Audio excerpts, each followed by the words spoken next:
Hi, everybody. Welcome. Welcome to weekly live Q&A here, Trauma Recovery University. My name is Athena Moberg, and welcome. If this is your first time being here, we have a live chat going on here on YouTube every single Monday, 6 p.m. Pacific, 9 p.m. Eastern, for anyone who has survived CPTSD, complex trauma, developmental trauma, childhood trauma, any type of abuse, child abuse. So welcome, welcome. If you are an adult survivor of childhood sexual abuse, welcome to you. I'm a survivor as well, and I am here sharing from a lived experience perspective, and we have an entire community of amazing survivors and supporters that show up here every single week and just support one another. And I do my very best to research and answer your questions, and this is just a way for you to know that you're not alone. CPTSD is a thing. Even though it's not in the Diagnostic Statistical Manual, 5th edition, or 5th edition. And even though it's not currently a legitimate diagnosis here in the United States, I know a lot of people up in Canada have indeed been diagnosed with complex trauma and PTSD, and they're seeing some links, and they don't necessarily use the DSM. So this is just a way for you to know it's a thing. Welcome, welcome if this is your first time. And if you're a replay viewer, or you're here and you're just here every single week, I just want to welcome you and tell you how much I appreciate you taking the time to watch and to listen to everybody's excellent questions and to show up authentically and support one another. So, oh my goodness, there's a lot of you here so far, and I noticed there's already a lot of questions. So I do have a screen share, a very comprehensive screen share for you again tonight. I know that a lot of the screen shares that I've been sharing since February, so for all of February, March, April, May, and June, so for the last 5 months, I know they're not over on the website. You can get, I'll upload them there at some point. I'm one human, and I'm doing the best I can. So I'm choosing to use the mental and emotional energy I have to show up here every week and to spend time with you guys, and just to handle life stuff and my private clients, and show up in our support groups, and you know, like some comments, and lend an ear whenever I possibly can. So thank you for being here. You are an integral part of this community, whether this is your first time or you've been here for 3 years every week. So thank you. Just wanted to say thank you and welcome you, and I want to dive right in and just see what kind of questions you guys have, and let me know, how are you guys doing? I know that this feels like a little bit of like a bump up from the normal topics that we are typically discussing on this channel, and you're kind of like, what is affect, and what is mood? Like, I know what it means when someone tells me I'm moody, but it's not really part of like our everyday average language. Like, we don't walk around and say, I'm noticing that you have a bit of a flat affect. You know, it's more of a clinical term. And so I just want to demystify all of this stuff that we're talking about. I want to demystify these feelings that we're having. I get emails and voice messages from you guys every single week, and sometimes daily. So thank you guys so much for showing up as your authentic selves and inspiring me. And what I would like to do, I actually, if you see me moving around a lot tonight, I've pulled a muscle. I've pinched some sort of a nerve or pulled a muscle while I had family in town last week for my dad's memorial, which was on Tuesday. Thank you so much for all of your guys' messages and emails and voicemails and just everything, all of your support and your texts, and just I just appreciate you. So thank you. I don't say it often enough how much I appreciate you guys. So I just want you to know how much I appreciate you. But if you see me like trying to get comfortable tonight a little bit, it's because I pulled something. I'm very uncomfortable tonight. So I'm taking good care of myself. I have plenty of water. And we're just going to dive right in. So Thank you for showing up as your authentic selves. I'm just going to peek over at some of the questions you guys are asking. Special thank you to Matt tonight, who's sort of manning all of the posts. He's monitoring everything on Twitter and on YouTube. And you guys, I'm sure you've noticed I have not gotten back into the habit of being able to live broadcast on Periscope and Facebook and YouTube all at the same time. And, you know, quite honestly, I'm low on volunteers, guys, and I'm only one human. And so I hope that the fact that we're here together on YouTube is something that you're enjoying. It's what you guys have been communicating to me for quite some time, that YouTube is sort of your favorite place. So I am going to continue to do this, and if I can do a multiple broadcast again, I have the equipment. It's just I've been transitioning to a new home and a temporary home. I'm here for the next 10 months. So, or let's see, July, August, September, October, November, December, January, February. Yeah, I'll be here for 9 more months. So, and then I don't know where I'm going. So, but I do have a possible trip to the mainland to see some of you guys. I have a private client who's contemplating flying me to the mainland to do like a weekend intensive. And it's not for sure yet, but if it does happen, I'll let you guys know, because maybe I can do a bit of a road trip like I did last time, and drive through some of your towns and meet up with you at gas stations and coffee shops and pancake houses, and enjoy a meal with you, take some selfies, connect, and just have that survivor bond face to face, which is so valuable. So that would be coming up in the fall/winter.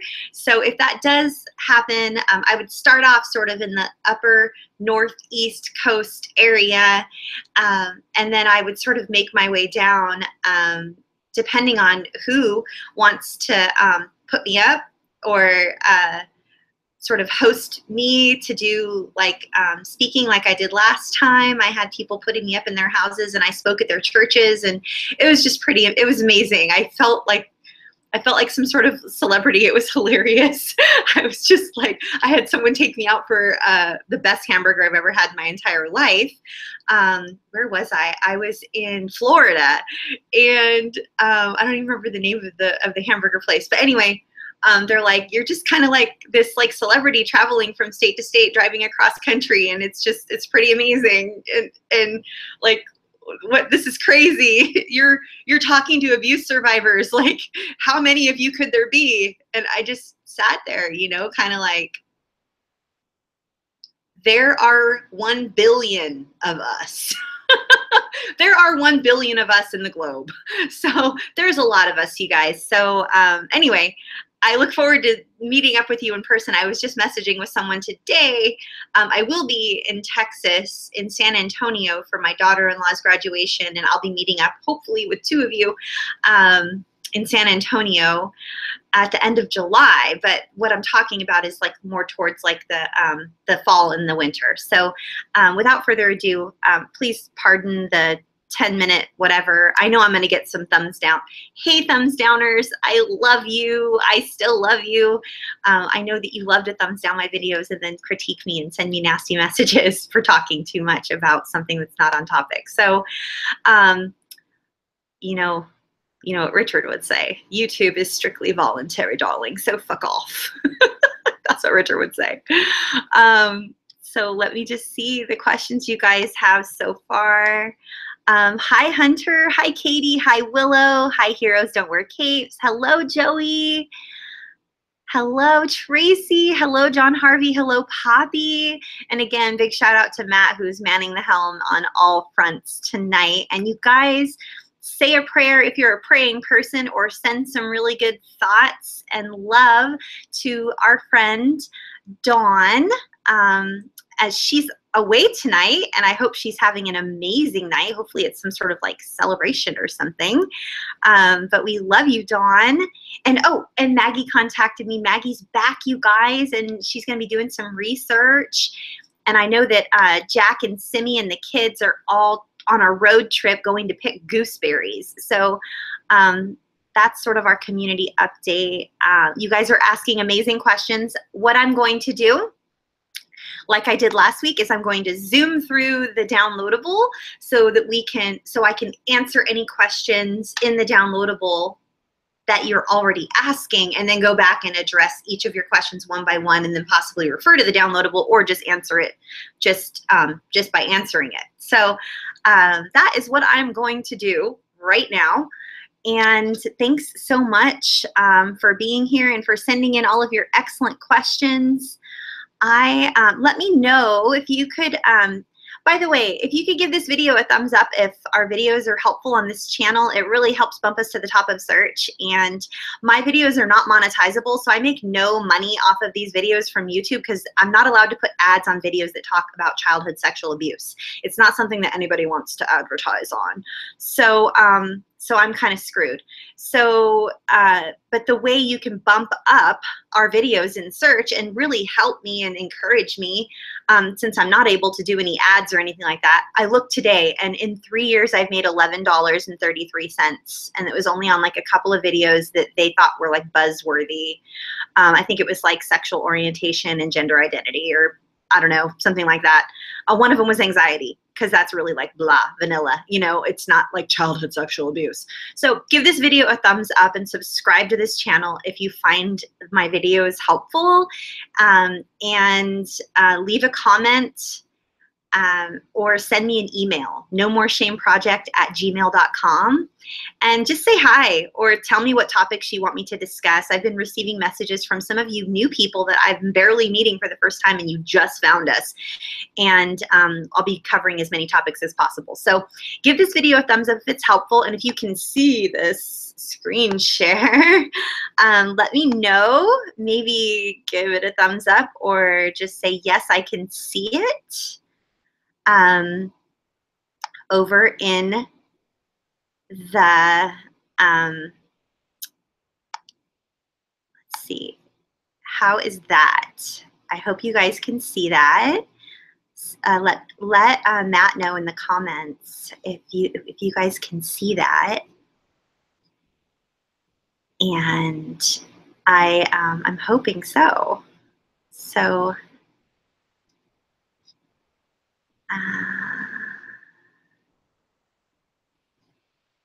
Okay, I hope so. I hope you all can see that.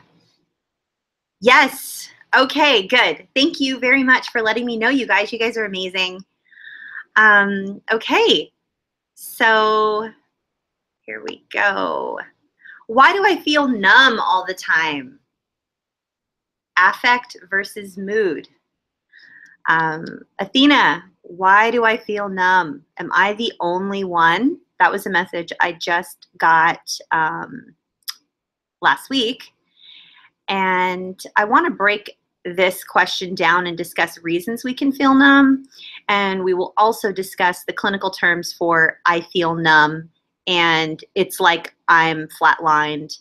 And it's like I have no emotions. I mean, I know I should feel happy about happy things or even sad about sad things, but I find myself just feeling flat, like I have no feelings at all. It's causing me to become concerned about my overall well-being. Another message that I received read, I have been kind of struggling some lately, not happy, but not sad either, just kind of flat. Just going through the motions. I don't know what to do or where to go next, how to move forward. Is there a video that you'd recommend I watch? Any advice would be much appreciated. Hugs. So we're going to break this down into two categories so we can pull it apart and identify our feelings. And I want you guys to remember, oftentimes we just need to demystify the feelings that we're having so they no longer hold power over us. Demystify. So that's what we're going to do tonight, okay? So these technical terms, affect versus mood. So it can be useful to conceptualize the relationship between emotional affect and mood as being similar to that between the weather, affect, and the seasons, mood. So affect refers to immediate expressions of emotion, whereas mood refers to emotional experience over a more prolonged period of time. I've listed all the sources and the websites that I found all this helpful information So I would love for you guys to do your own research and be your own advocates and just be amazing, or not. Just listen to everything I have to say. But all of the websites are listed here for you guys. Affect can be, I'm right here if you guys are following along. Affect can be described as an immediately expressed and observed emotion. Affect may also be distinguished from mood. Mood refers to a pervasive and sustained emotion. Common examples of affect are euphoria, anger, and sadness. A range of affect may be described as broad, blunted, or flat. Now, if you hear the term broad affect, that is what technically in the psychological or like clinically is what a psychologist or a psychiatrist or a licensed clinical social worker would call normal. So if you were to see some terms jotted down on something and you saw the words broad affect, then that would mean that you're basically normal, which, as we know, normal is just a setting on a washing machine. It does not apply to humans. But it's what a mental health professional, a licensed mental health professional, would call normal. So what is being described in the emails that are being sent to me is more of a blunted or flat affect. So to break it down even further, what is a person's affect?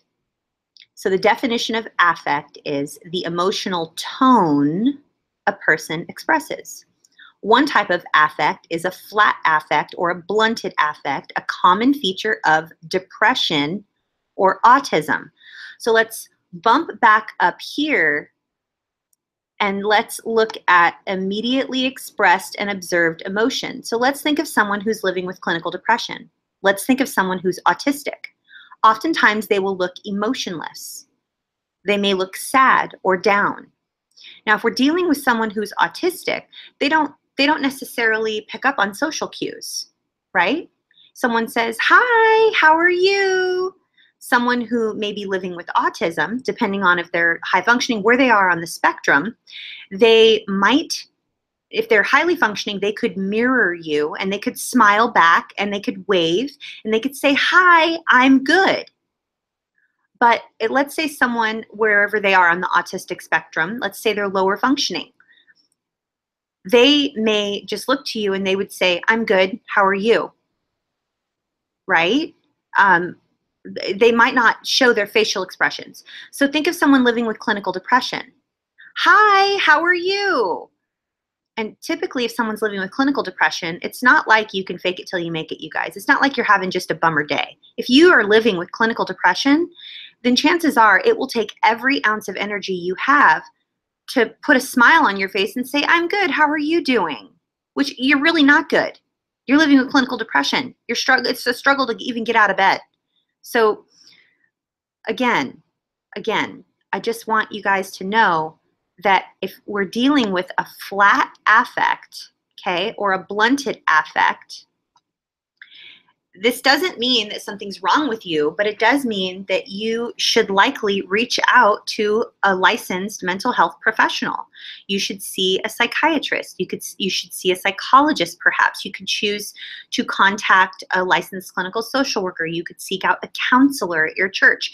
I do really caution you to reach out to someone at your church if there is something clinically going on with you, because what happens in the church quite often is they will try to simplify it and say, "Well, you just need to be delivered," or "You just need to be prayed over." And they think that mental illness is a choice. And I'm here to tell you that while having a bummer day and choosing to slap a smile on your face, it might be a choice.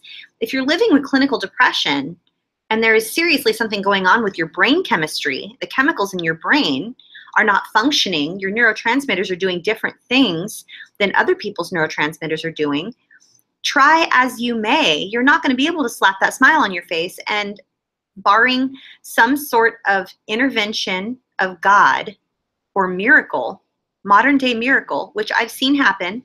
My son had mold on the valves of his heart and they were going to have to do open heart surgery. I drove to the other side of the island. They did a pediatric echocardiogram on him, and not only did he not have a heart murmur, but there was no trace of any mold on his lungs whatsoever. And this is all within the course of a few hours. I had like 300 people praying for him, but he had the resting heartbeat of an Olympic athlete. That happened in the year 2009. I believe that was a miracle. The doctor that heard his heart murmur and suspected that he had endocarditis, which is mold growing on the valves of your lungs, is a person here on the island of Maui that's been in practice for over 30 years. He doesn't make mistakes. I mean, I'm sure he makes mistakes. He's a human, but he doesn't just, randomly misdiagnose people. It's very, very uncommon. So I believe that was a miracle. So what I'm saying all of that to say this. If you are going to be reaching out to someone at your church, I want you to also reach out to a trauma-informed helping professional as well if you are able to. Please, please, please don't just show up vulnerably and let your guard down and allow someone at your church to possibly re-traumatize you because they tell you that your depression isn't real or your struggle isn't real, because we all know the struggle is real. And it could re-traumatize you. They could minimize you. It could be re-traumatization. And I do not want that for any of you. So please, please, please seek a licensed mental health professional if you are dealing with flat affect on a very, very, very regular basis. So here we're going to go down to here. And we're going to talk about what affect means in psychology. Affect is the experience of feeling or emotion. Affect is a key part of the process of an organism's interaction with stimuli. So let's go up here. Organism. You are a living organism. Okay? You interact with other humans or things, which is stimuli. The word affect also refers sometimes to affect display, which is a facial, vocal, or gestural behavior that serves as an indicator or affect. And that is as quoted from the American Psychiatric Association in 2006. I found that on Wikipedia. So what's the difference, Athena? What is the difference between an emotion, a feeling, a mood? You're talking about affect. So let's talk about it here. We're starting over here at the word feelings. Feelings are often fueled by a mix of emotions, and they last for longer than emotions. Moods are more generalized. They're not tied to a specific incident, but a collection of inputs. So let's break that down. If moods are more generalized, and we know that it's more like a season, right?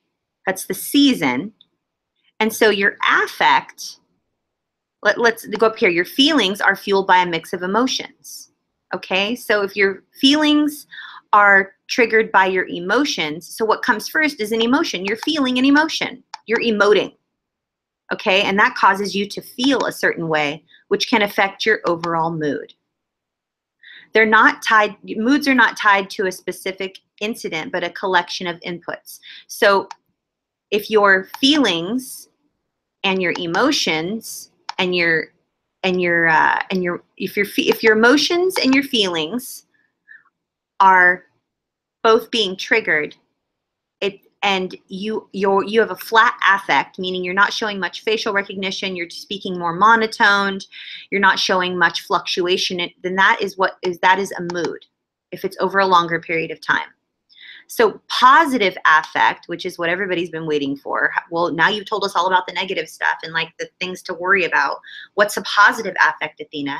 So a positive affect refers to the extent to which an individual subjectively experiences positive moods, such as joy, interest, and alertness. Now notice it says positive mood, right? So there's a momentum here. There's a self-perpetuating thing that happens when you experience joy, interest, and alertness, even in small doses, because it can move from an emotion to a feeling to a mood. And it's important to remember that as I pull out some really important, amazing tips that I found from this scientist later on in the downloadable. It's really, really fascinating. So what does it mean when a person has a flat affect? So a flat affect is a severe reduction in emotional expressiveness. So if a flat affect is a severe reduction in emotional expressiveness, then here at a positive affect, right, is going to be an increase in emotional expressiveness. Some days I just feel like smiling, Athena. Some days I'm very expressive. Some days I experience more joy. I'm interested in more things, and I feel more alert. I'm feeling more joy. I'm more interested in things, and I feel more alert. What emotion? It's good if you guys have trackers, right? Your emotion trackers, mood trackers. So if you're emoting, which means that you're just showing a facial expression or a tone of voice, some sort of emotion, then that's going to lead to a feeling, which is going to lead to your overall mood. Okay? So if you find yourself feeling an exorbitant amount of joy, you're more interested in things, and you're feeling more alert, then let's write that down. Let's track that, right? And that can lead to positive affect, and it's also going to affect your long-term mood, okay? So here we are. A flat affect is a severe reduction in emotional expressiveness. We've deduced through deductive reasoning that a positive affect is an increase in joy, more interest in things, and you're feeling more alert. So people with depression often show flat affect. They do not show the signs of normal emotion. Perhaps they may speak in a monotonous voice, have diminished facial expressions, and appear extremely apathetic, like they don't care. They're not interested. They're not very alert, and they're not experiencing joy. And if they are, it's not reaching their face. Okay? So in psychology, a mood is an emotional state. In contrast to emotions, feelings, or affects, moods are less specific, less intense, and less likely to be triggered by particular stimulus or event. Aha! Particular stimulus or event. And here's a word that we talk about a lot on this channel, which is triggered, because anyone who's living with PTSD, CPTSD, or any type of mental illness or mental health situation that is not whatever they called up there earlier, normal, right? So moods are less specific, and they're less intense, and they're less likely to be triggered. So when someone says you're moody, they're actually not being very accurate. So anyone here who's pedantic and they love to sort of pick apart and nerd out on all these words and figure out what things mean like I do, then you'll kind of have a field day with that. If someone says you're moody, well, you're really not a moody. You could be emotional. You could be feeling more than you normally do. And, you know, your mood is not, I mean, if you're, let's say you're triggered. Okay, let's say you're triggered by something. You're triggered by something and it's causing you to have memories, okay? It's causing you to have memories of abuse from your childhood, some sort of traumatic event. For instance, I just had my father's memorial. That was very triggering for me. I felt a lot of things I hadn't felt in a while, okay? Now, it was something that was affecting my overall mood, but I got to spend time with some family members that I really love a lot and that I really enjoy spending time with. And those are hard to come by these days. And so my mood was actually really good, even though I felt that it triggered my mood, right? I felt that it triggered my mood, but what it was is I was feeling different, and my emotions were a little bit raw. I was very emotional because the event was my father's memorial, right? There's a lot of lots of emotions that go along, and the grieving process is very complicated. There's complicated grief that goes along with grieving certain loved ones, okay? So moods are either are described as having either positive or negative valence, meaning that someone they're either like, oh, they're such a positive person, or they're a positive influence, or gosh, they're just so negative, right? That's describing someone as a whole, because they're describing their mood, what they're normally being able to be described as, like an overall feeling. It's not the same as having a flat affect, like where you're experiencing clinical depression, or you have something else going on with you. Your affect is something that is easily affected by day in and day out situations. which if we use deductive reasoning, that would mean that clinical depression, if you are on proper medication and you're getting daily exercise and you're paying attention to your diet and you are practicing excellent self-care and you're surrounding yourself with positive people, you're making healthy choices, you're establishing and maintaining healthy boundaries, you're not allowing toxic people into your life, then your affect is going to switch from being a flat affect to a positive affect, and that's going to affect your overall mood. It's like it's self-perpetuating. There's momentum there. So here are some examples of common moods: aggravated, amused, angry, annoyed, anxious, apathetic, bewildered, or blissful. So I think it's important for us to find words to describe not only how we're feeling, but what we think our mood might be. Is it an overarching thing that's going on with us? Right? Is it a long-term thing?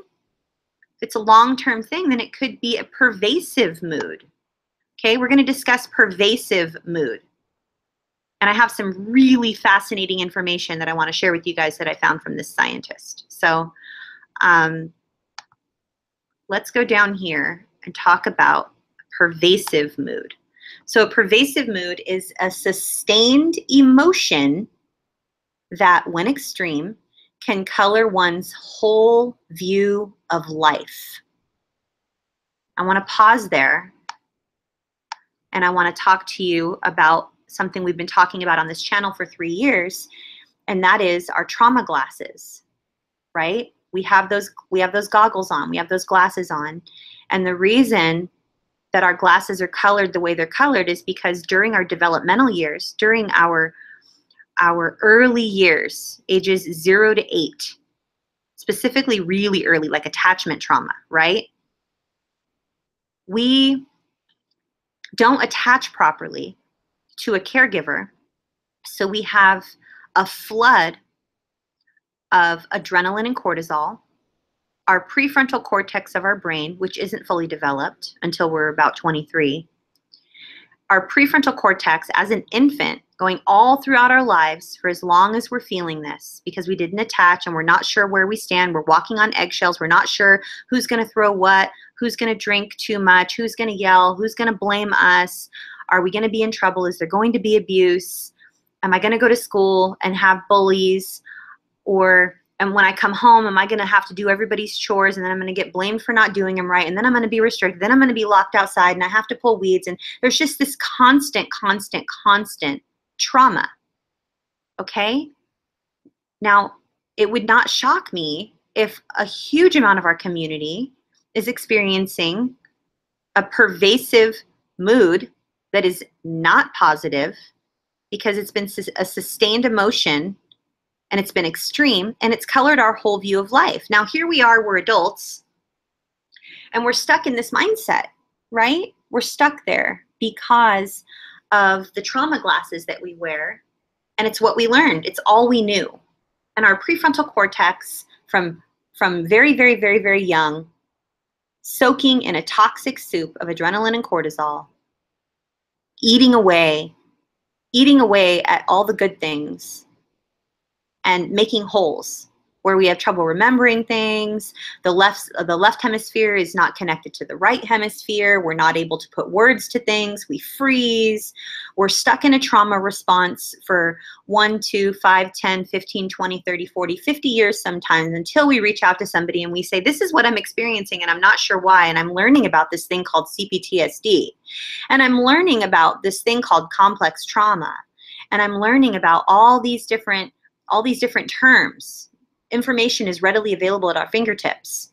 And I'm seeing a psychiatrist, I'm seeing a psychologist, I'm seeing a social worker.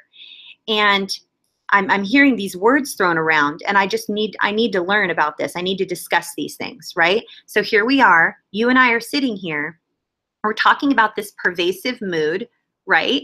And I'm going to talk briefly about learned helplessness in a few minutes, because that's where many of us get stuck. And you don't have to stay stuck in learned helplessness. I promise you. I lived most of my life in a state of learned helplessness up until a few years ago. Not anymore. Okay? So now, pervasive mood can also be positive. It can refer to elation, like joy, happiness, or it can be referred to as depression, right? And then we can also do a different video at some point on mood disorders, or you guys can do your own research on mood disorders if you want, because there are a whole host of them. I don't recommend doing that if you're not, if you're experiencing a flat affect, or if you're in a pervasive mood of depression. I don't recommend you go looking up mood disorders, because you will walk away feeling like you have all of them, because it's just so confusing and it's overwhelming. So meet with a trauma-informed professional, get the support you need. And if you are living with a mood disorder, there's nothing to be ashamed of. You didn't cause this on yourself. You're not like, I know what I'll do. I'm going to go get a mood disorder. I'm going to be bummed out and depressed for most of my life, stay stuck in toxic relationships, have horrible behaviors that are dysfunctional and unhealthy. I'm going to eat unhealthy. I'm going to be around unhealthy, toxic people. I'm going to struggle. I'm going to become suicidal, and I'm never going to leave the place where I grew up, and I'm going to stay stuck forever and ever and ever. And that's going to be my legacy. Like, nobody wakes up and decides that, okay? But we can come out of this state of learned helplessness. I want to touch on some really exciting research that I discovered today, which I'm not the first person. I'm like probably the 10,000th person to discover this dude's work, but he's been cited 495 times just on this one paper that he wrote, okay? So I want to briefly touch on an extremely valuable piece of information I discovered while conducting my research. I believe this information that I'm about ready to share can and will be huge in our community. It is called mood management, and it is backed by science. The mood management theory was published in 1988 by scientist Dolph Zillman from Indiana University, and it has been cited 495 times. Zillman's mood management theory suggests that the consumption of messages, particularly positive, encouraging, or entertaining ones, is capable of altering prevailing mood states. Okay, not just a mood, right? But a pervasive mood, a prevailing mood, one that sticks around for a while, okay? And that the selection of specific messages for consumption often serves to regulate the mood states. Did you catch that? The selection of specific messages for consumption, that's like what we choose to consume. It can regulate our mood. So guess what that means for your affect, right? If it can help your mood, which is a season, then it can help the weather, which is the affect. This is exciting. Okay, so I would strongly encourage all of you to briefly stop what you are doing right now. This is a huge light bulb moment for me. Pause the video if you have to. If you're here live on Monday, July 3rd, 2017, all of us are still going to be here when you get back in 30 seconds. And if you are watching a replay, I promise that I'm not going to go anywhere. And I want you to make a note. I want you to write it down, text yourself, put a reminder in your calendar, scribble on a sticky note, whatever your preferred way of taking notes is. Please make a note to intentionally take good care of you in a small yet practical way, by choosing to look into and seriously consider the benefits of the intentional, regular consumption of positive, encouraging, or entertaining messages as a way to regulate your mood and feel better, especially if you're prone to a flat affect. So this is my nutshell, my light bulb moment, my nutshell, how I'm disseminating all this information. What we choose to consume is a vital part of our overall well-being. Let's be honest. Sometimes we are not very mindful of what we allow ourselves to listen to or watch. Our consumption is sometimes mindless or thoughtless or not regulated at all. And I'm only speaking for myself here. I have struggled with this in the past, and I have recently, over the past year or so, been more mindful of what I allow myself to consume. I, like you, make daily choices. Some of my daily choices are healthier than others. We all have good days and bad days. Even if I allow myself to just cruise through the day without paying much attention to what I'm consuming, that's still me making a choice. By not choosing, I'm making a choice. I'm making a choice to not be mindful of what I'm consuming. And my goal is to make healthier choices every single day. So will you join me in becoming more intentional about the choices we make every day? I know moods are real, you guys, okay? Moods are real. And I know our emotions are real. The numbness is real. Recovery from CPTSD and complex trauma can feel so overwhelming at times, and it is. Sometimes when we are feeling especially flat, it can seem like we literally dissociate our way through the day without much mind or thought about what media we are consuming or even what interactions we are allowing. We could be in such a state of learned helplessness that we don't even realize we have a choice as to what or who we allow into our lives. For so long, I was stuck, and I allowed many people to text, call, or message me. Toxic people, family members, loved ones in air quotes, or distant relatives. I did it on automatic pilot, the way I was groomed to be. Agreeable, compliant, numb. I did it to survive, to just make it through another day, numbing out, avoiding, allowing all of it to seep in. And somehow I thought it would just be easier or less painful if I floated through or ignored the tiny details. But I was wrong. I have been learning, especially over the last 3 years, that ignoring or avoiding or just not paying attention is not the best choice for me. The pain I felt is real.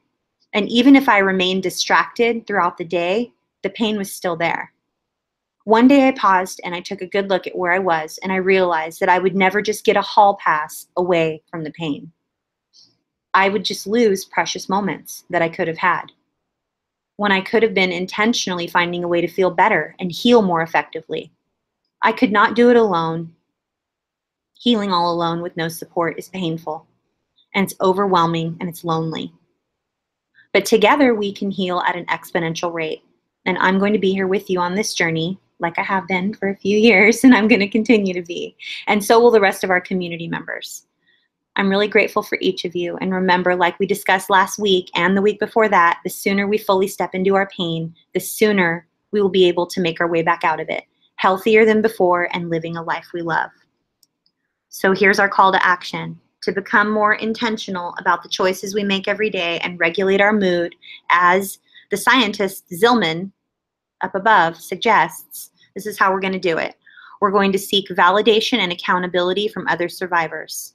There can be tremendous healing in seeing how much your debilitating after effects match up with others who have gone through child abuse. The shackles of shame can come off the moment we hear the words, "Me too."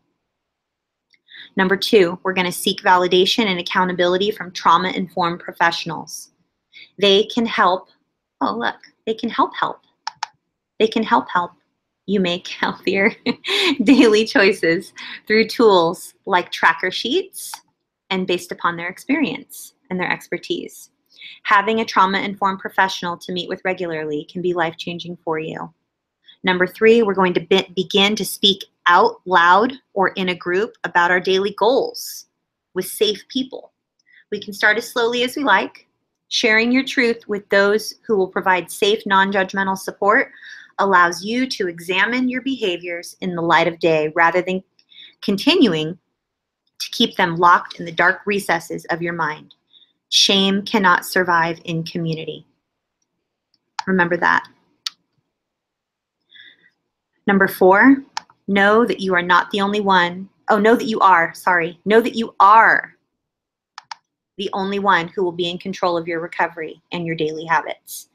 You can maintain relationships with your family if you choose to do so. You can move as slowly as you wish. Only you get to determine which choices you make or changes you consider. Only you. Know that your recovery may not be the same as someone else's. Every journey is unique, and someone else's specific goals and habits might not be something which you choose. Comparing our recovery progress to someone else's is rarely helpful and oftentimes very damaging. And lastly, join in safe community with other survivors, like you are right now by being here live every Monday, 6 p.m. Pacific, 9 p.m. Eastern.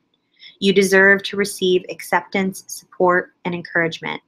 And when you finally receive this, you will begin to heal and recover from your trauma at an exponential rate. There is strength in numbers. Choosing to be in safe community will help you feel stronger and less ashamed. We have free organized virtual safe support communities where you can practice new skills and become adept at creating healthy habits.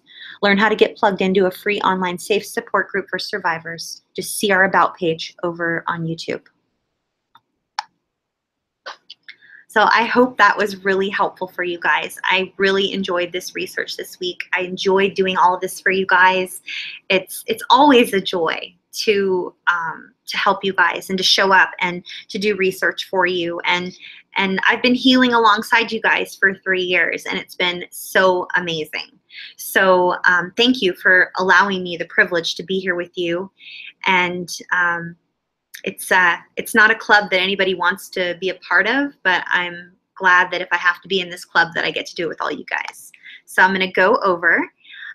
Questions are closed for tonight, you guys. It's 4 o'clock.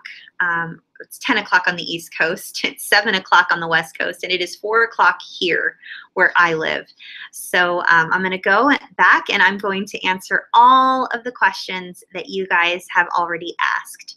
So really briefly, I want to say thank you to Hunter and Katie and Willow and Heroes Don't Wear Capes and Joey and Tracy and John Harvey and Poppy and T, and I think that's all. Some of you asked multiple questions, so I will be answering all of your questions as much as I possibly can in the next 30 minutes. I'll go fast. Hunter wants to know, let me make sure this is the first one. I think it is. Yes, okay.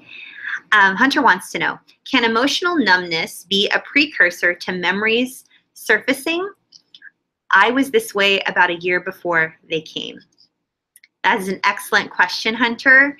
And so I want to break this down a little bit. Let me get a drink of water first because I've been talking for quite some time. 1 second.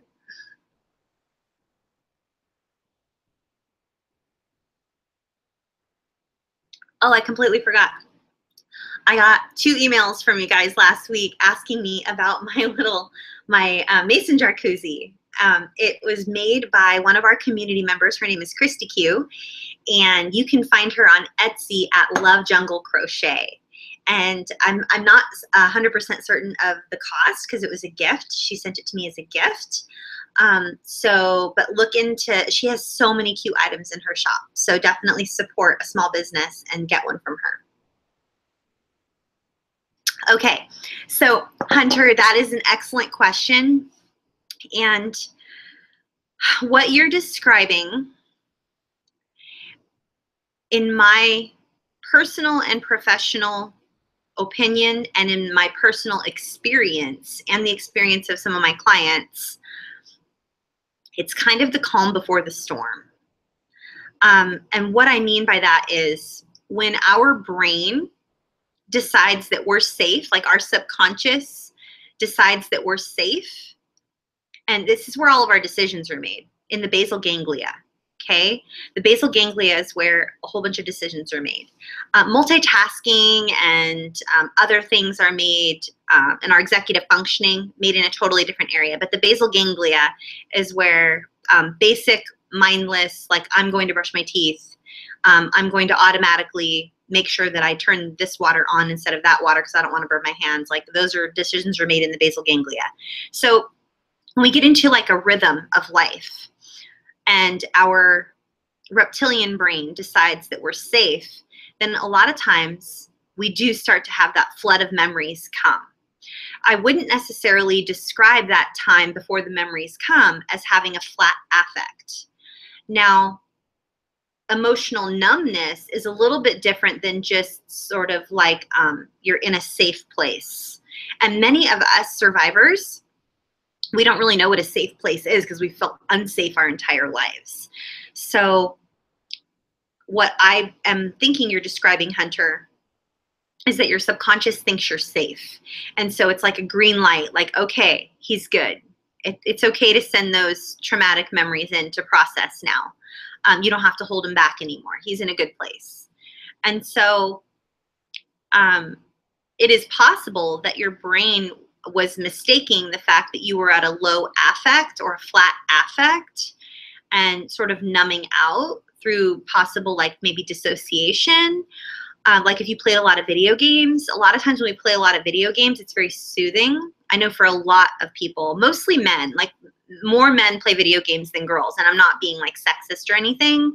It's just like any male clients that I have are way more into video games than the females. And I'm only basing it off of my sample of my anecdotal and empirical evidence that I have through my clients. So let's say you, Hunter, are playing a lot of video games.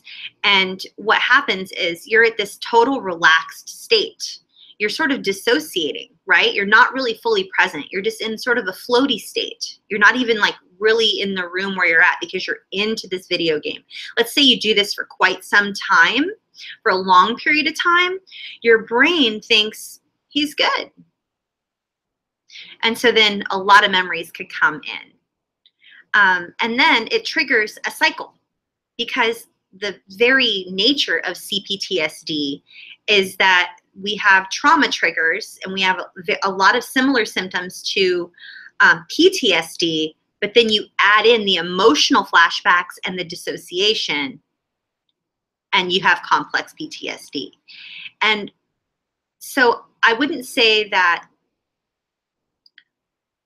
emotional numbness or flat affect is a precursor to a wave of memories coming, but I would say that it is possible, although I don't have any research to back this up, that your brain could have decided if you were in a dissociative state, it could have decided that you were good and that you could process those memories. So please let me know if that was helpful, Hunter. Send me a DM or a message or even email me. Or even comment on the video after we're done here, because I don't have access to the comments. Just go away, the ones you guys are in on the chat box. But if you leave a comment on the video, then I'll get it. Or if you send me an email, nomoreshameproject@gmail.com. But I hope that was helpful, Hunter, and that was a really good question. Katie says, does feeling numb have anything to do with never feeling psychologically safe enough to feel? Okay. I want to say, first of all, it's a great question, Katie. And secondly, your body could be dissociating, like I mentioned previously, because when we don't feel safe, in order to remain alive because we're not safe, we must numb stuff or avoid. And so we sort of dissociate. And like it's kind of like a very mild form of dissociation is, let's say you're driving. Like I live on an island and I have to drive to the other side of the island if I even want to go to like Walmart or Costco or anywhere but like a local market. And local markets are more expensive in Hawaii. So of course we want to go to a market that's like on the other side of the island where you're going to get like better prices. So I have to drive, there's one tunnel on the whole island, and sometimes I'll be driving and I'll be like, did I drive through the tunnel yet? I can't remember if I drove through the tunnel yet because I wasn't fully present. I was just off somewhere else, thinking of something else. I'm on autopilot. So it's kind of like a mild form of dissociation.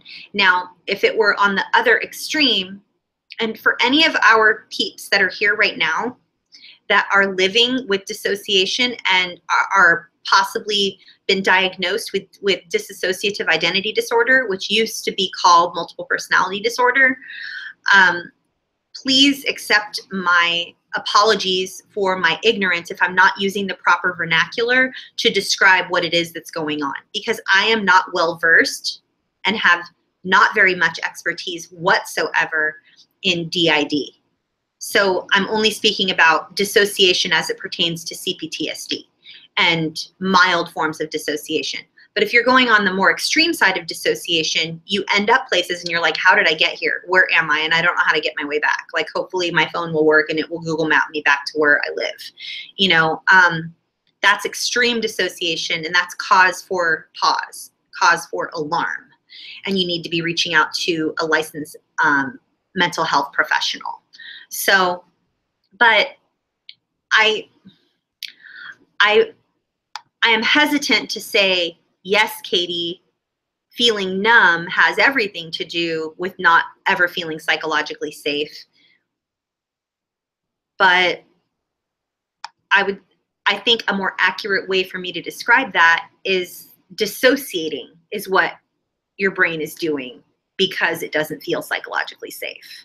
So numbness and flat affect and inability to change your facial expression or your voice being monotonous and sort of a monotone, kind of like this, and you have no expression whatsoever, and you don't really feel joy and you don't really feel sad, you just sort of feel nothing. And you're like, I don't really feel anything.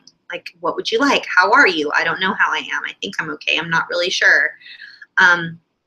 You know, that can be honestly part of like a freeze response. Like if you're a freeze fawn, trauma response style, or a freeze flee or freeze fight even, it could be part of your, again, your left hemisphere, which controls speech, is your hippocampus is offline. Your amygdala has been hijacked. And so there's no words. And so you're just kind of like, I don't know. Like, I don't know is usually the response for someone who is experiencing a trauma response. It's the reply, the verbal reply to someone who is experiencing trauma. So I think a flat affect, like I don't really feel, and I don't really know how to feel anything, and I don't really feel joy, and I don't really feel anything. I just don't really feel. I'm just numb all over. That is different than dissociating. And I think that it's more accurate to say that we dissociate when we don't feel safe, especially as children, because when you're a child and you're not safe, you think you're going to die because that's all you understand. I'm either here or I'm not going to be here anymore. And if I'm not safe, I will not survive.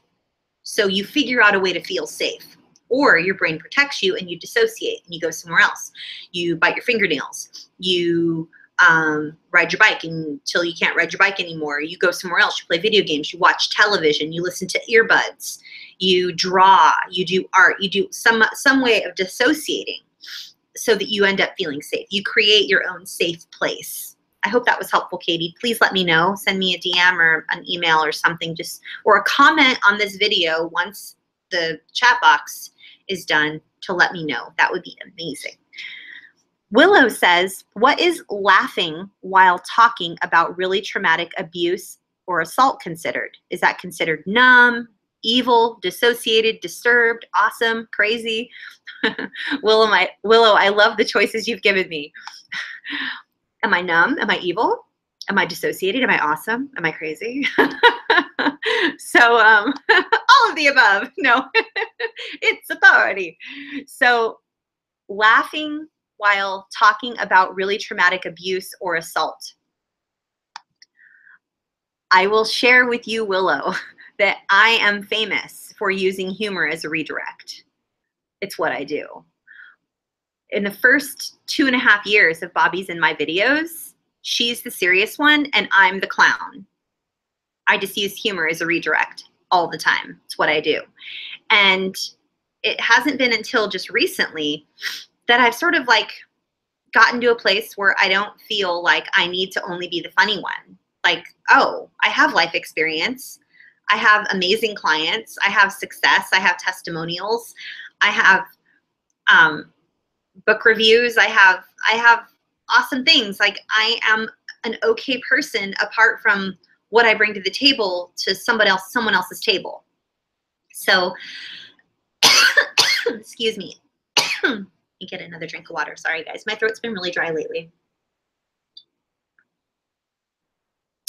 So I will tell you that it's my favorite coping strategy. That has always been my favorite coping strategy, Willow. And so what I want to tell you is there is you experiencing trauma and at your brain's way of coping with the traumatic feelings of the trauma you're talking about or discussing or experiencing is to freeze and to laugh which is distraction, right? And distraction is a healthier coping strategy than, let's say, self-harm or suicidal ideation or addiction, harming others. So I would say that while it's not always appropriate to laugh or crack jokes in the middle of a traumatic situation, it is our brain and body's way of helping us survive, and it's left over from childhood. So for instance, if I wasn't happy all the time when I was a child, laughing or happy, even if I wasn't, like I needed to always be happy or laughing, otherwise it was, I'll give you something to cry about. Oh, you're upset? Yeah, I'll give you something to be upset about. I'll knock you clear into next week. So I learned at a very young age that smiling and laughter was a survival tactic, and it worked. And so I just wore it well, and it became part of my personality. So yeah, there's that. So I would say it's left over from childhood. It's a learned trait. It is your body and brain's way of surviving. You were likely never allowed to feel anything but good feelings. Otherwise, you got in trouble, and then the trauma was worse. So hopefully that is helpful, or, you know, I don't know if that matches up with anything or if that resonates with you, but that's what it was for me. And I have several clients that do the same thing.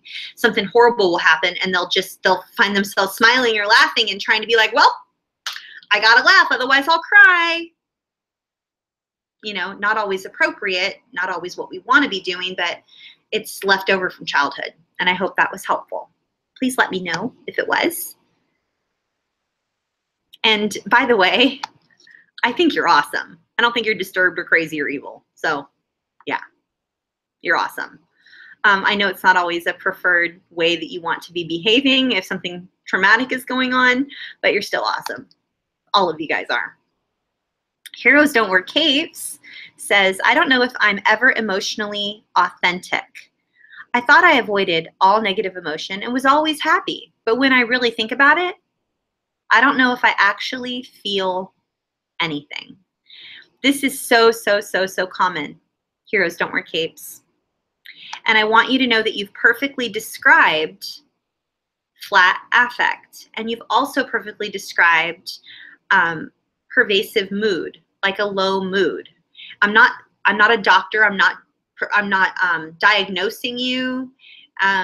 No hashtag DX going on here. None of that, okay? I'm not saying that you have a mood disorder, but I'm saying that if you haven't spoken with your mental health professional, who is hopefully trauma informed, I would speak to them. I would mention it to them.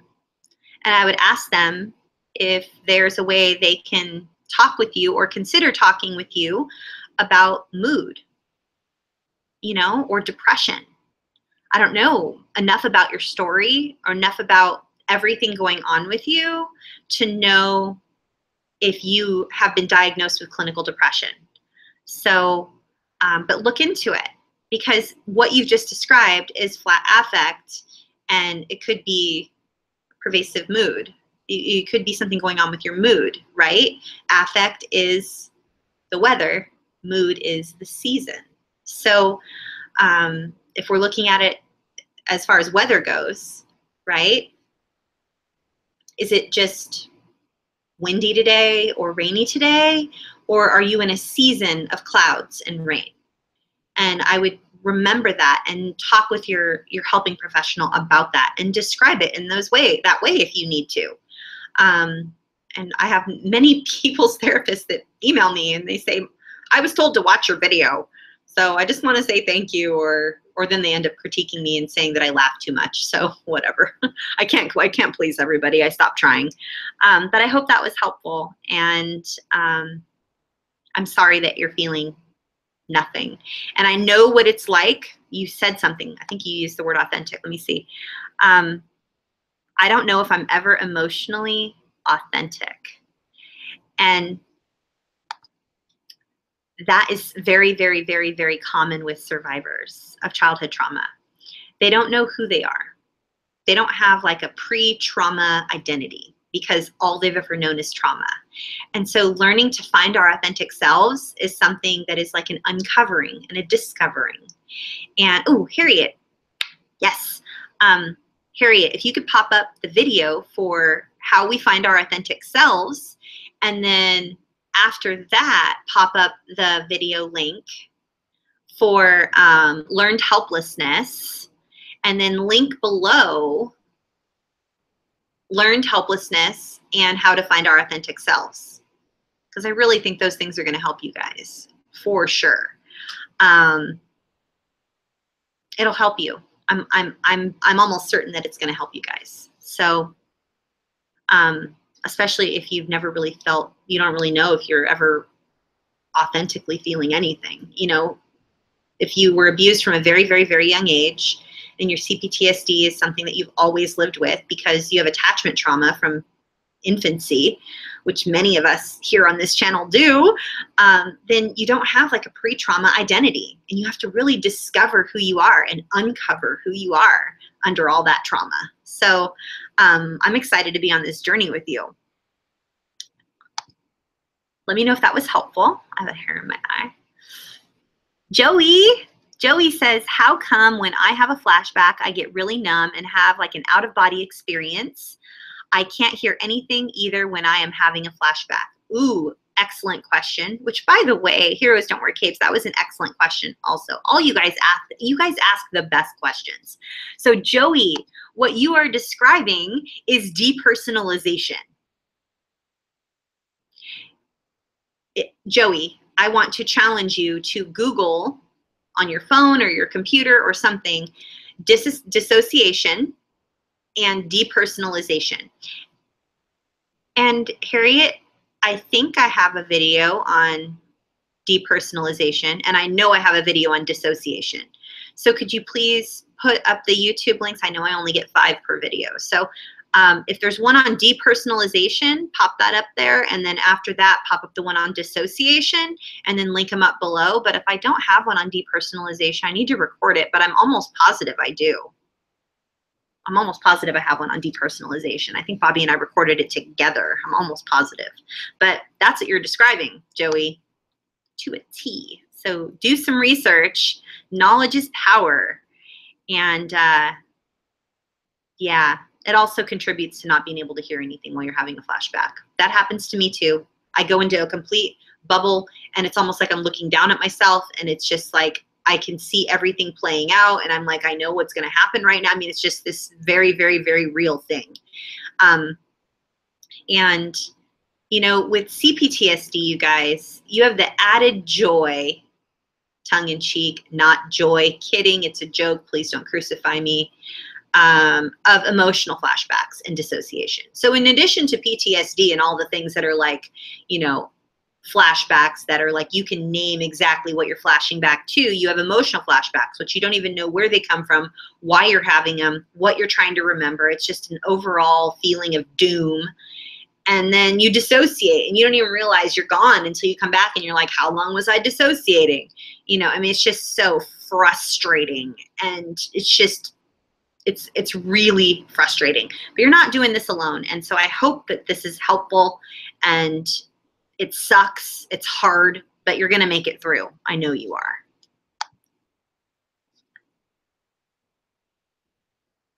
Tracy says, is it normal to have spent 20-something odd years staying numb while trying to be perfect in hopes of finally getting what I never got from abusive parents? Yes, yes, yes. Tracy, are you sure we're not the same person? Are you sure we're not the same person, Tracy? Because that sounds like me.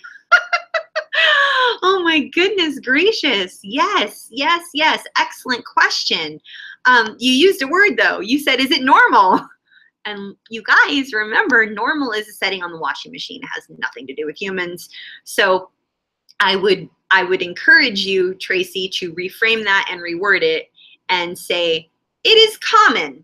Yes, it is common for people who grew up in a severely abusive environment with narcissistic parents who were unable to be pleased, and I had to morph into whatever they wanted me to be at any given moment, and I walked on eggshells, and I needed to be perfect, and it depended, perfect changed on a moment-to-moment basis. I either needed to be perfectly quiet or perfectly pretty or perfectly kind or perfectly humble, perfectly polite, perfectly cleanly, perfectly funny, perfect grades, perfect everything, just so I can feel any type of love or acceptance or approval in any way, shape, or form, because I have no idea if I'm doing this whole thing called life properly.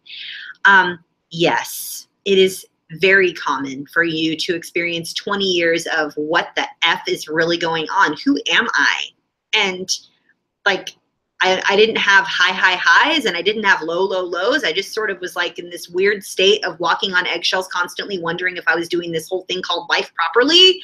And are my parents ever going to notice or give me any type of like rails and guidelines to go by? And like, I mean, I don't know your parents, but like a lot of people who grew up with narcissistic parents are like, they just wish they had parents they could like confide in, or who would listen to them or be a good example for them, or like, you know, give them advice, or say, you know, like, how did it go at the dance? Did so-and-so ask you to dance? Or, you know, let me see your report card. Yay, I'm so excited for you. Or how was your swim meet? I know you were at the away meet. It was like 40 miles away. Otherwise I would have been at that swim meet, you know, or, you know, like, how was the game? I mean, like, we didn't have that. If you grew up in a abusive family, you know, chances are they were too busy with their own agenda, satisfying their own needs, usually at your expense. You didn't get the things you needed. So very common.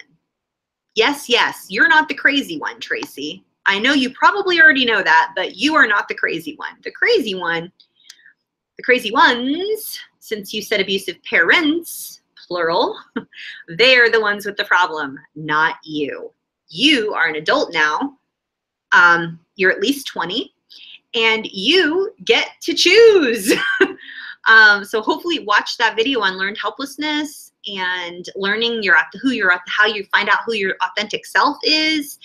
And guess what? You don't have to be perfect for anybody anymore at all. But if you want to, I want to look at you, Tracy. I want to look at you right now. I want to look you in the face right now. It's a hard habit to break. It's a hard habit to break. It is a habit that you have likely carried with you into every relationship. Am I right? So I want to tell you very kindly, very gently, your kids don't need you to be perfect. They need you to be human. Your spouse doesn't need you to be perfect. Your friends, your family here, no one needs you to be perfect. No one healthy needs you to be perfect. If someone needs you to be perfect, and it really is them and it's not you projecting your need to be perfect because of your childhood onto them, then they're not healthy. Anyone who needs you to be perfect is not healthy. Perfection is a unicorn. It does not exist. I promise. Promise. Okay? I promise. I hope that you receive that with love, because I meant it with love. Oh, I missed somebody. I didn't say thank you to Sindil Ren. Sindile? Sindel? I know I'm mispronouncing your name. I'm so sorry. And I didn't say thank you for your question earlier. And you probably thought I skipped right over you, and I'm so sorry. Can someone find her? Sindile Ren, W-R-E-N, and let her know I'm talking to her right now, right at like the 1 hour and 20-minute mark, I think. And I just want you to know that I appreciate your question. Your question is, Athena, could you please explain why complex PTSD needs to be treated differently from regular PTSD? Harriet, could you please, if I have any YouTube cards left, which I don't know if I do, pop up the one on PTSD versus complex PTSD? And Ren, I am so sorry, Miss Ren, but the audio in that video is horrible. So if you watch the other one that's called complex PTSD, it's very helpful. Or if you just go over to our website, nomoreshameproject.com, and click on downloadables, you can look through the resources and look for the one that says classic PTSD versus complex PTSD, and you can learn a lot about it. But here's the long and the short of it.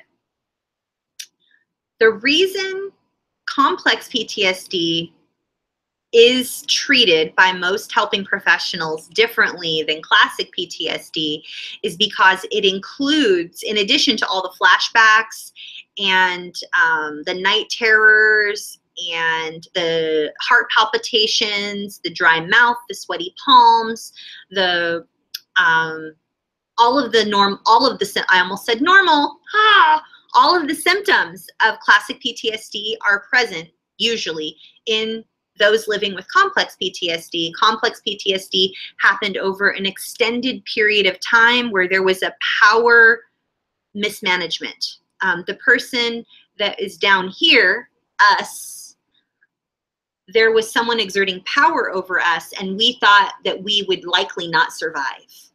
And so it's over a long period of time. And so in order to survive while we were like this, we dissociated, and we had extreme emotional distress that our body did not process during that time. Otherwise, we would have died. So we numbed it, stuffed it, or avoided it. And now that we're adults and we're not numbing, stuffing, and avoiding 24/7, 365 to survive, because we're not a child anymore with this going on, usually. I don't know how old you are or your situation. We're having these things called emotional flashbacks, in addition to all of the regular common classic PTSD symptoms, along with dissociation, where we just lose time and we just go somewhere else. So since there is an element of dissociation and there's an element of emotional flashbacks which cannot be pinpointed to one single or singular event, there's different treatment. So you get treated in the same way as someone with PTSD, but in addition to that, there are a lot of DBT, CBT, talk therapy. Sometimes there's like exposure therapy that goes on, which the jury's out on all that. I'm not 100% sure on the whole exposure therapy as it pertains to people with complex PTSD. There are people living with like agoraphobia, and exposure therapy actually really does work really well with people who are living with agoraphobia, from what I can tell, through other practitioners that are colleagues of mine, and they've shared that if someone living with agoraphobia, for instance, leaves their house and goes to Starbucks and they have a calm, enjoyable interaction with the person at Starbucks, they're more likely to leave their house once a week than possibly twice a week, than as often as they need to without extreme emotional duress and all of the symptoms of PTSD. So someone with agoraphobia, fear of leaving their home, is literally living with, they've been traumatized in some way outside of the home. Every time they leave the home, something bad happens, and so their brain tells them, you must stay inside or you will die. So it's very common for people living with complex PTSD to be misdiagnosed with agoraphobia because one of the symptoms, and they could be living with body dysmorphic disorder, BDD, or other things, experience eating disorders. Anyway, the long and the short of it is, because there is an element of dissociation and emotional flashbacks which cannot be identified to one specific incident in time, the treatment is multi-pronged. And if you haven't read a book by Pete Walker, Complex PTSD from Surviving to Thriving, or there's a book by Babette Rothschild that is super excellent. And I think Michelle Rosenthal has a really great one as well. And I can't think of the names of those right now, but those are really excellent resources if you're dealing with PTSD, complex PTSD, and you have questions about the treatment options. So I hope that was helpful, Miss Wren. And I just love your name. I hope it's okay that I call you Miss Wren, because I just love that. Probably because I don't know how to pronounce your first name and I'm scared. But yeah. Thank you for your question. It's an excellent question. John Harvey wants to know, I feel nothing for so long that I thought I was a psychopath with my emptiness. How do you get yourself to feel again? Oh, John Harvey, that is such a good question. First of all, I I want to tell you that I don't think you're a psychopath, but I also want to follow that up with, I felt the same way. I remember when I was having sort of this like traumatic break with reality, and I was starting to have all these memories, and I was isolating because I was afraid to leave my house because I thought for sure I would have, because I had this audible hallucination, this traumatic break with reality when all these memories started coming back in, and I was like, I am a complete freak. I think I'm a schizophrenic. Like, I am afraid that I'm going to hurt somebody, or I'm gonna like crash my car or something if I have that audible hallucination while I'm trying to drive. Or if I have that visible hallucination that I had one audible hallucination and I had one visual hallucination. And it was all during right around the same time when I was having all these memories come back from being trafficked by my family and never being rescued, like fully rescued. And that like there was all these people in my family that were really loving and kind, and they were really caring for me and my well-being, but not really, because they were trafficking me and trading me for goods and services and like pimping me out. And it was crazy. And it was just like demoralizing. And so I thought I was a schizophrenic. I looked up every mental condition there was, and I even talked to my mental health professional. I'm like, I think I'm a schizophrenic. I'm pretty sure I'm crazy. I think I need to be institutionalized. Like, I'm going to hurt somebody. And I never really thought I was like a psychopath because I have empathy and feelings and stuff. But I do remember being completely numb. I didn't know if I was hungry, thirsty. I forgot to eat. I forgot to shower. I wasn't sleeping. I mean, I was just non-functioning. And so I thought that it's often that we have this much information and knowledge about mental health conditions, and then we diagnose ourselves and we're like, oh my gosh, we're doomed. I'm a psychopath, or I'm a schizophrenic, and we pathologize and we diagnose ourselves, and it's really a scary place to be. So your specific question that I'm completely relating to, John, is I felt something felt nothing for so long that I thought I was a psychopath with my emptiness. How do you get yourself to feel again? I would say the best way for you to get yourself to feel again is by testing it out slowly in ways that you're comfortable with, that you know you will be able to emote in a safe place. So if you want me to give you homework for this week, I will give you homework for this week, John Harvey, and you can message me and tell me if you did it. You could watch a movie, and when you watch this movie, you could take notes. I felt this way. I feel this way. This caused me to feel that way. And then you could message them to me or put them up in the group if you feel safe putting it up in the group. You need to watch the movie Good Will Hunting. Okay? Matt Damon, Robin Williams, Good Will Hunting. Yeah. Or if you're not so much a Matt Damon, Robin Williams fan, and that movie, you're like, I don't want to watch that movie. It reminds me of someone who died or my abuser or whatever, and that's a horrible movie for you, then watch the movie Castaway with Tom Hanks. Yeah. Pick one. Either Good Will Hunting or Castaway. Okay? That's your homework for this week. And then post in the group your notes if you want. And maybe I'll like get it on demand and I'll watch it this week and we can all like post notes in our groups or something. I don't know, but let me know if you're down for that, because it will, and make sure you're in a safe place so that you can emote in a safe place, and then share your emotions in the group in a safe place that you feel safe in so that you can begin to feel again slowly, because what's happening is your subconscious is terrified to feel anything, because it thinks it's going to be punished and tortured for feeling, for showing any emotion. Likely you had some sort of perfectionistic, narcissistic parent, or you were in a relationship long-term with someone who was extremely perfectionistic, and you had to, no matter what you did it wrong. And no matter what you did, it was never enough. If you were happy, you should have been mad. If you were mad, you should have been sad. If you were sad, you should have been happy. No matter what you did, it was never enough. And so you felt like you needed to do nothing and you were just frozen. And if you haven't read Complex PTSD From Surviving to Thriving by Pete Walker and found out what your trauma response is, I would definitely find out what your trauma response is, because I'm betting that you're a freeze fawn. I'm a freeze fawn. So, or freeze flee. I'm a freeze fawn if I'm in a toxic relationship, and I'm a freeze flee if I'm in a healthy relationship.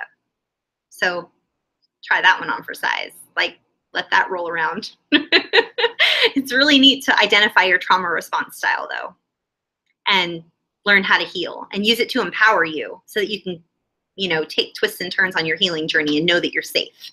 So hopefully that was helpful. Let's see. Poppy. Oh, I'm over time, you guys. Dang it, I'm going to wrap this up. I still have some questions. Poppy wants to know, is it possible I've learned to instinctively hide certain aspects of myself from myself by blocking, denying, minimizing, or dissociating away from my true thoughts and feelings? At times, I feel myself start to go numb when talking about trauma or abuse, and I think it's to feel in control. I go completely numb and I feel emotionless. Is that good or bad? So that's like a two-parter because it's two different questions, but I just wanted to address them as a whole. I didn't want to skip. It is very, very possible. And I want to point out, Poppy, I've said this before to you, and I want to point something out to you, Poppy. You are at a place in your healing journey when you are so self-aware, you are so mindful, and that is a result of you spending time doing self-care. You are taking care of yourself to the point where your subconscious and your younger version of you trusts you so much that you're actually you're able to be very in tune with yourself. And you're able to go, is it possible that I've done this? And it's like, nailed it. Like, yes, that's exactly what you're doing. And it's possible. So the fact that you even know that you hide certain aspects of yourself from yourself by blocking, denying, minimizing, or dissociating away from your true thoughts and feelings, the fact that you even know and you're even considering that that's a possibility is a testament to where you're at in your healing journey. And it's a result of you, Poppy, doing the hard work. I just want to say that again. Everything that you're asking and where you're at in your healing journey right now and how far you are is a direct result of you doing the hard work. You are establishing and maintaining healthy boundaries. You're feeling all of your feelings. You're not numbing, stuffing, and avoiding. And if you are, you're recognizing it and you're calling yourself out. And I'm willing to bet that you're experiencing a little bit more like joy more often, even if it's like once a month, once a week, which is probably more than what you were like way back when. The joy factor and feeling a little bit more free increases as we practice self-care and we learn about ourselves and we become more self-aware. So you're doing all the hard work, and your questions astonish me because your questions are so detailed. You're so in tune with where you're at that you're able to sort of sense it. And that is huge and amazing. And it's like, I'm just giving you like massive high fives, seriously. So yes, it is very possible that you learn to instinctively hide certain aspects of yourself. Yes, yes, yes. I did the same thing for years. And at times you say, Poppy, that you feel yourself start to go numb when you're talking about trauma or abuse. And you think that it's to feel in control. And you go completely numb and you feel emotionless. Is that good or bad? So, okay, I want to say a couple things here.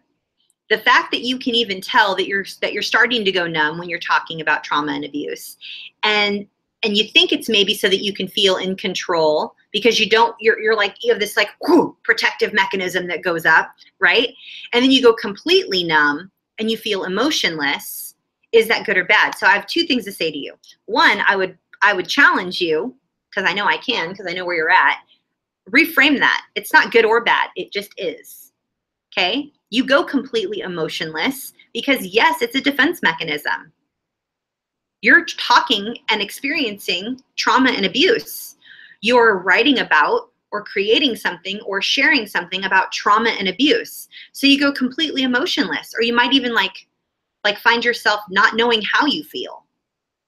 You're like, or you're laughing, or you're not really sure, or you find yourself halfway through the day and you're like, I managed to brush my teeth, get dressed, go here, come back and do this. And like, how did I do all that? I don't even remember. I wasn't even fully present.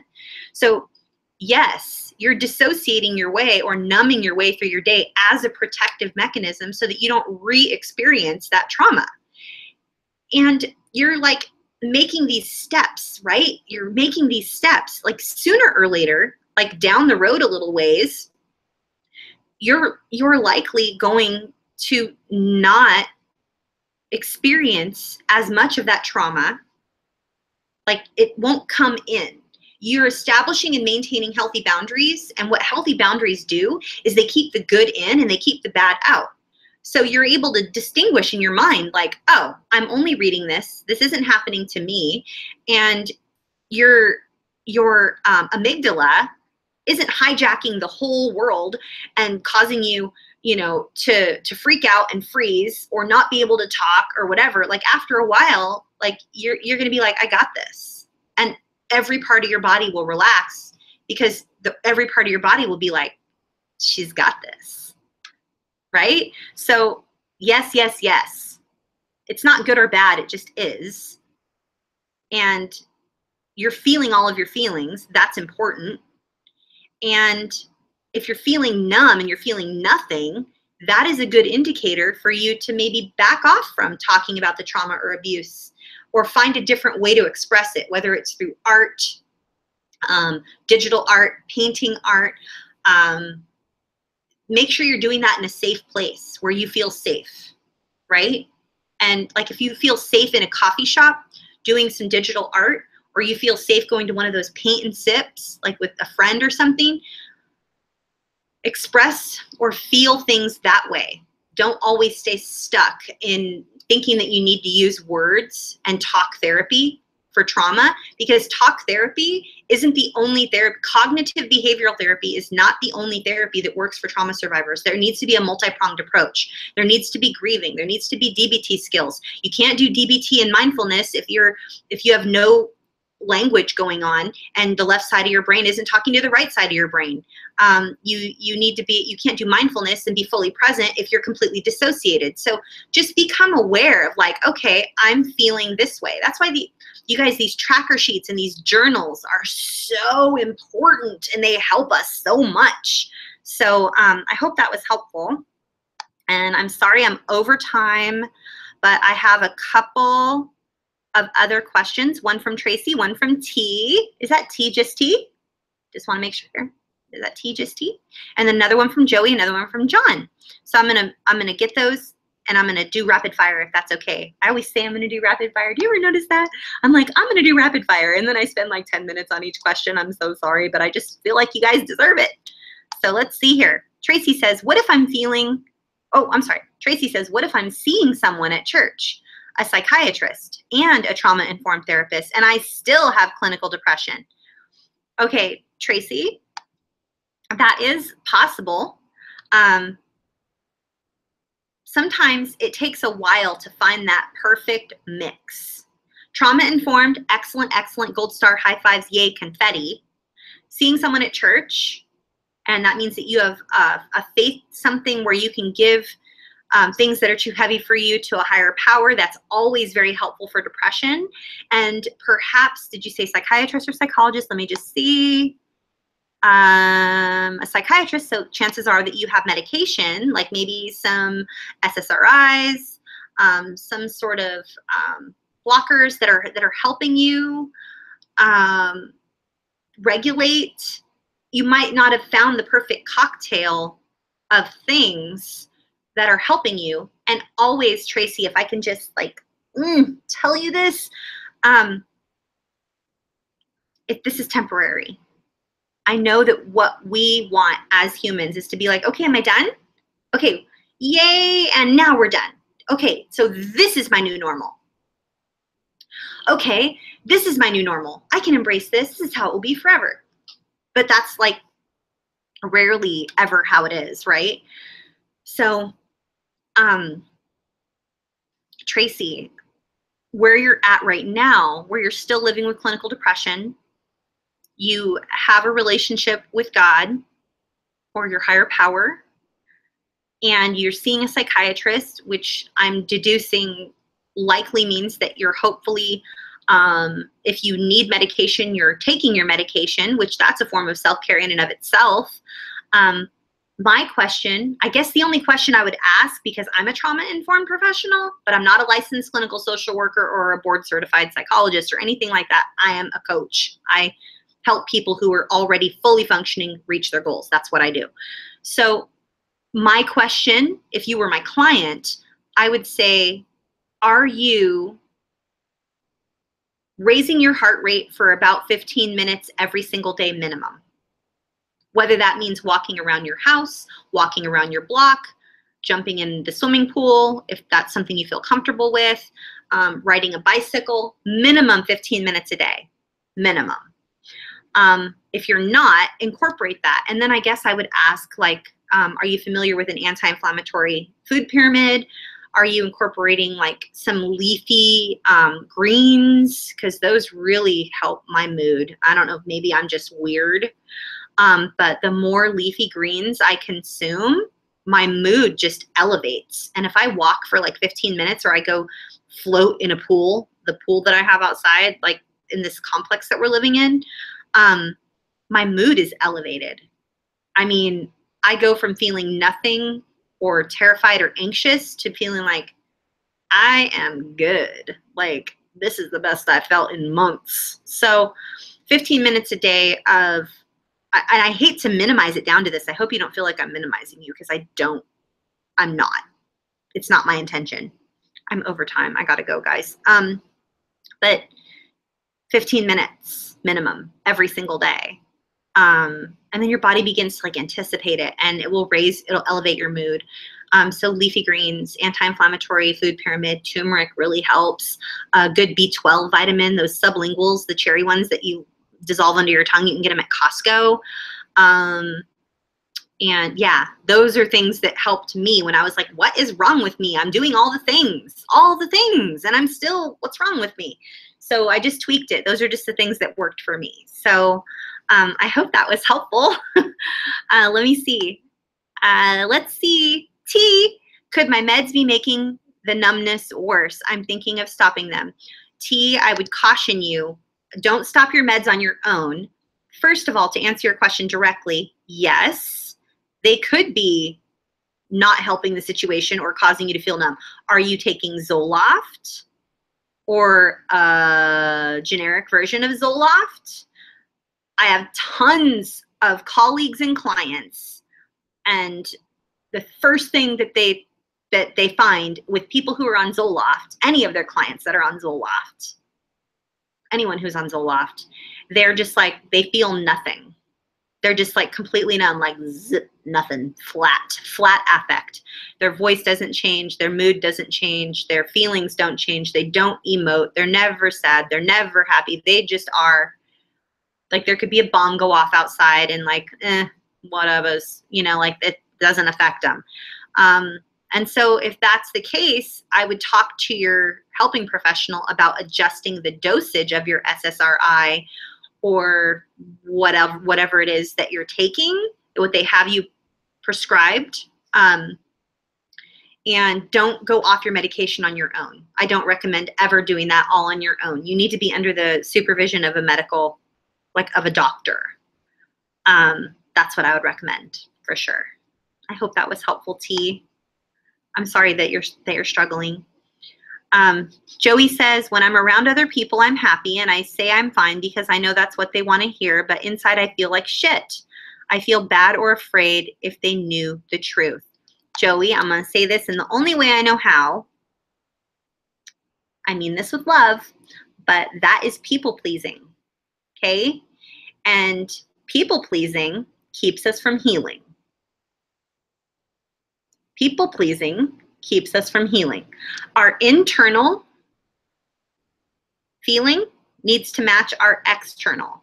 And that means that we are aligned with ourselves and we become more congruent, and then we learn to trust ourselves and we begin to make healthier choices. We heal our intuition through congruence. The only way to be congruent is if what we say on the outside matches the inside. If constantly you are communicating something on the outside that isn't matching what's on the inside, you will never learn to trust yourself. Your subconscious will always feel unsafe. You'll always feel unsettled just in your own skin. You're going to need to find a way to communicate your truth. And I'm guessing that the reason that you're going through this and you're feeling this way is because you're not with safe people. Safe people you are managing their emotions is what you're doing. I know because I recognize it. I've done it my whole life. I did it my whole life. I don't do it anymore. I catch myself doing it sometimes now, but I stop myself. And I'm asking you to stop yourself. So when you find yourself managing other people's emotions, I want you to remember my little face, holding your little face. And I want you to hear me say to you, people pleasing means that we're not healing. Okay? You deserve to heal. Don't do it. Just don't. Just say no. If they ask you how you're doing, you can say, I'm not doing too good. Thanks for asking. And they're going to go, so how about them, how about that football game? Or whatever it is that people talk about, you know?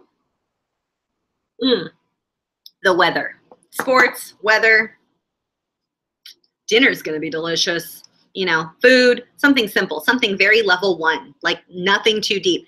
They're not asking you how you are because they really want to know. They just want to control the room. And so the best way they can control the room is to ask a question and get everybody to respond. And then if you don't respond, they'll go, what's wrong with you? You didn't respond. And then they're just looking for you. They're looking for a response. That's what toxic people do. My goodness. Stop the madness, Joey.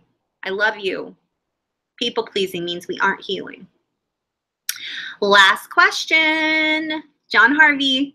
John Harvey says, my brother, the abuser, is here now, and I want to hate him, but I feel nothing. Can being numb keep me from being more angry at times? Oh, I just feel like I got a knife stuck in my heart right now. I am so sorry, first of all, that your abuser is there. That sucks. And what is likely happening right now is that your body and your mind are protecting you. You are likely a freeze, flee, maybe even a freeze fawn. But I need you to find ways to take care of yourself, John Harvey. I need you to find ways to do self-care, even small things of self-care every day. If you like a McDonald's ice cream cone, then go get yourself a McDonald's ice cream cone. If you really like to walk in the park, go walk in the park. If you really love to look at pictures on Instagram and it soothes you, or you like to watch cat videos, like I need you to do that. Like 5 minutes a day, every day, and then kick it up to like 5 minutes every 2 hours, every 5 hours, every 4, 3, 2, 1. Like seriously, you need to be taking care of yourself. I'm losing you guys. I'm like down to like 50 people, and I did have a lot of you here. So, John Harvey, I had a situation very, very similar, and I didn't really know what to do. I was just very numb, and I was just grinning and bearing it. I just wanted to survive. What's happening right now, John Harvey, is that you are in survival mode. You are in your inner child, your little guy inside of you. He is running the show. He wants to protect you. He protected you for years and years and years, and he helped you to survive. And he thinks, uh-oh, the guy's back. It's my turn to run the show now. And I'm going to protect us no matter what, because I protected us before, and I'm going to protect us again.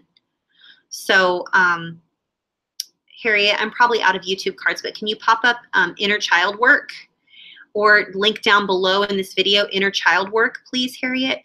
John Harvey, this is hard. This is really, really, really hard. I need you to up your self-care for sure, and set yourself very, very, very healthy boundaries. I know you want to hate him. You were likely stuck in a situation when you were younger where you were not allowed to feel anything unless someone said it was okay. And if you were feeling something that was like something they didn't agree with, then you got in trouble. And so you're just sort of frozen, like not feeling anything, you know? And And if we ever expressed any type of anger or frustration or like injustice, like I don't want to be abused, it's like, I'll give you something to cry about, you know, like it was minimized and it was denied. Ooh, that's another one, Harriet. When our abuser denies our abuse, Harriet, I know I'm out of cards. So maybe link it up down below in the comments, or not in the comments, in the description section of this video. Yeah, I can't have you like minimizing your abuse right now and the situation that you're in right now, John Harvey, because you need support. If you have to be in direct contact with this person because it's like a holiday weekend, it's whatever, Independence Day, or it's because there's a family reunion or whatever's going on, it's summertime and all kinds of crap happens in the summertime in our community. I hate it. But I like barbecues that everybody feels obligated to go to. Like, I want you to set yourself a timer. I want you to set yourself up with an appointment. Like, I'm going to meet up with my friend from college at 3 o'clock. And so I can attend this barbecue, but I'm only going to be there from like 12 to 2. And then you can excuse yourself to go to the bathroom if you need to. I'm going to be doing a separate video on like 5 ways that we can, like a crisis management plan sort of a thing. We already did a crisis management plan video. Ooh, Harriet, can you link crisis management plan up down below? There's like a lot of videos in this one, right, guys? I know I'm out of cards, but the crisis management plan one is really, really good. But I'm going to do a video of like 5 things we can do that will help us just in the moment. We'll have it planned ahead of time and have it like laid out ahead of time, all written out and everything, the exact order we're going to go in. But it's 5 things we can do to not remain frozen and feel trapped in our abuse, especially if we're around our abuser or our enablers, because that happens a lot in the summertime and it's just horrible. So I'm going to let you guys go. I'm way over time today, super late. And apologies to Matt, because Matt was manning the helm of everything, and I'm so sorry. But I just appreciate you guys so much, and it feels really good to be here with you guys. I had a very long week with memorial service and all of that. It just feels good to be here back into my normal routine. So I'll see you guys over in the groups as much as I possibly can. And there's a lot of exciting stuff coming around at the end of summer, early fall. And if you are on the mainland here in America and you're watching this and you're interested in hosting me or having me speak at like a group or a meetup or something like that, and in the fall or the winter, then message me, email me, like, let's meet up. nomoreshame@gmail.com. And then if there are costs involved and my expenses are not paid, then I will not be able to come. So I'm waiting to see if this particular client wants to fly me and do the intensive, which would pay for most of my trip, but not all of it. So yeah, it would be awesome. But I'm excited to meet up with as many of you guys as possible in person. And I hope you have a wonderful night. Come back here next Monday, 6 p.m. Pacific, 9 p.m. Eastern, to participate live. Otherwise, thank you for being here on the replay. I really appreciate you guys. And I just want you guys to know that you're worth it. You deserve to heal because we are worth it. And I'm really honored to be on this journey with you. So thanks for being here and for sticking around for so much longer tonight. I'll see you guys next Monday. Bye.